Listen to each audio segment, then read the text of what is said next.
ఓటీటీలో రిలీజ్ అయ్యే upcoming Telugu movies list. 1. Sabhanayagan. Ashok Selvan, Chandini Chowdary కలిసి నటించారు. ఫిబ్రవరి 14న డిస్నీ ప్లస్ హాట్‌స్టార్లో రిలీజ్ కానుంది. Queen Elizabeth. తమిళ్. మీరా జాస్మిన్ నటించింది. ఫిబ్రవరి 14న జీ5లో రిలీజ్ కానుంది. సలార్. ప్రభాస్, పృథ్వీరాజ్ సుకుమారన్ కలిసి నటించారు. ఫిబ్రవరి 16న డిస్నీ ప్లస్ హాట్‌స్టార్లో రిలీజ్. హిందీ. ఓజ్లర్. తెలుగు. ఫిబ్రవరి 16న డిస్నీ ప్లస్ హాట్‌స్టార్లో రిలీజ్ కానుంది.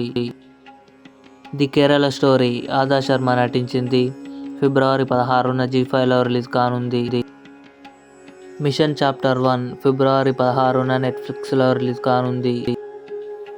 నాసామిరంగా. నాగార్జున, ఆశిక రంగనాథ్, అల్లరి నరేష్ కలిసి నటించారు. ఫిబ్రవరి 17న డిస్నీ ప్లస్ హాట్‌స్టార్లో రిలీజ్. ఈగల్. రవితేజ, అనుపమ పరమేశ్వరన్ కలిసి నటించారు. ఈ సినిమా ఓటీటీ రైట్స్ ఇంకా ఎవరూ తీసుకోలేదు. ఎక్కువగా Disney plus Hotstar, Amazon prime వీడియోలో రిలీజ్ అయ్యే ఛాన్స్ ఉంది. ఇవి అప్కమింగ్ ఓటీటీలో రిలీజ్ అయ్యే మూవీస్.